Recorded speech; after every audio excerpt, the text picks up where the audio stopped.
Amazing morning, everyone. So, my name is Maricel Iglipa, currently in Alberta, Canada. So, before ako napupunta sa IAM, ako po ay nagkaroon ng gestational diabetes. Yun po yung isi-share ko sa inyo. So, nung pregnant ako sa anak ko, nagkaroon ako ng gestational, meaning nagkaroon ako ng hormonal imbalance.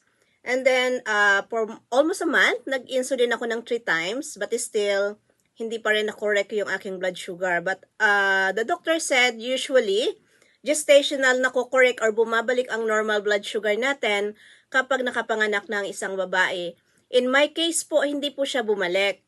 2 years monitoring after I gave birth, still, ang blood sugar ko is fluctuating, meaning to say, tumataas, bumababa, but mostly, especially if I ate triggered food like rice, mataas pa rin po siya. Umaabot ako ng mga 8 and 9.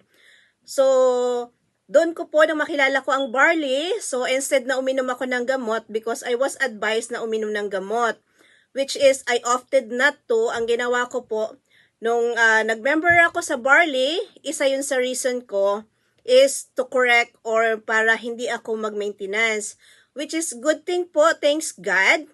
Continuously drinking po ng ating amazing barley, ang ating amazing barley po. So, ngayon po, from the time na I was advised, which was 2017, I did all the diet and everything. And with the help of barley po natin, so ngayon po ang blood sugar ko is okay po. Every time na nagpapa A1C ako and FBS, it's under the normal blood sugar without taking any medication po, any synthetic medication po.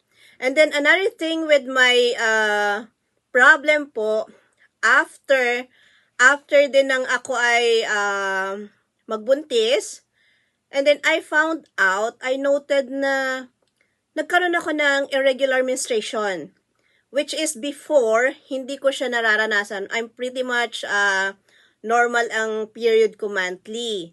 And then, nag-seek ako again ng medical advice. I undergo lots of ultrasounds and everything. Wala silang makita other than meron no scratch ang mattress ko.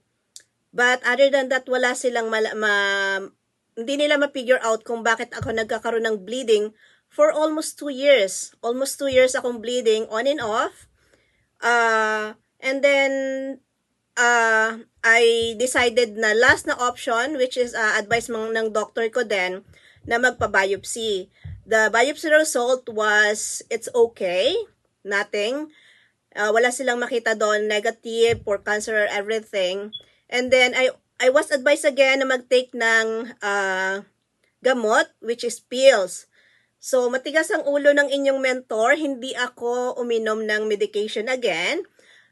I just continues drinking ng ating amazing barley. And then, thanks God po, wala na po akong problem with menstruation. I started po na magbalik sa normal ang aking menstruation around February or March this year. So, thanks God po. So, yun po ang may i-share ko po sa inyong mga mens.